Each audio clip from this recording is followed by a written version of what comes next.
This week's episode of My Little Pony, Boutique Sweet Boutique. I mean, yeah, I know it's called something else, but come on, get real. It's just Castle Sweet Castle finagled to fit Rarity's situation.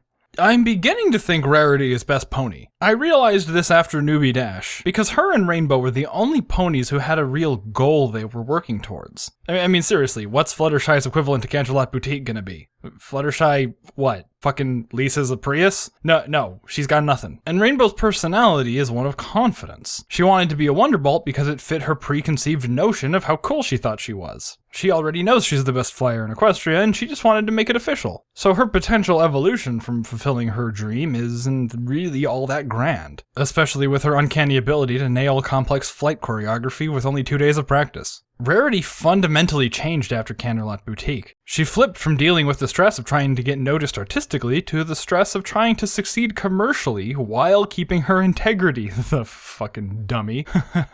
By the way, did I mention I have a Patreon where for the low cost of just $1, you can give me $1? Go ahead, click the link. I'll wait. The most important thing I learned from this episode is that Nick Confalone is awesome. I mean, even his worst episode rocked. Kill me now.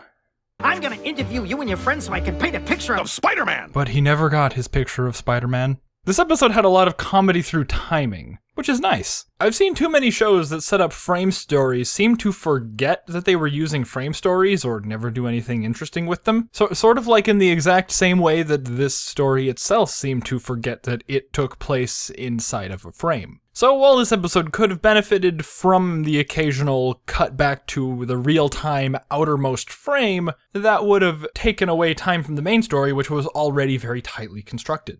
And on top of that, there were a couple more directorial holes, like these guys got into the shop, but then back out onto the street, or Pinkie Pie not having a tall plate of food in this shot. Like, the view is obstructed in the first and third Pinkie Pie shot, which was a setup for a gag, but they sort of messed up in the second one. But, I mean, Pinkie Pie does prefer mushrooms on her pizza, so all is forgiven. I take back everything I said about Rarity being best pony. What was I thinking? It'll always be Pinkie Pie, mostly because of her begrudging acceptance of responsibility. And then make them be quiet.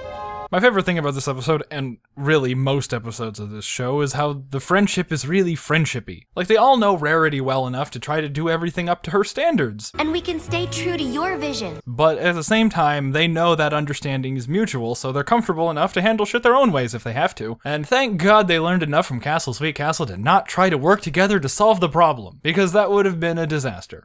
So yeah, I'm confident in saying that Rarity is pretty much locked up MVP this season. The last 2/3 of this season will have to significantly step up their game if any pony hopes to dethrone her. There are only two things I love more than being pushy. What? Being pushy. What did he? Being pushy. Oh, being pushy. Oh, that's why you watch these episodes more than once.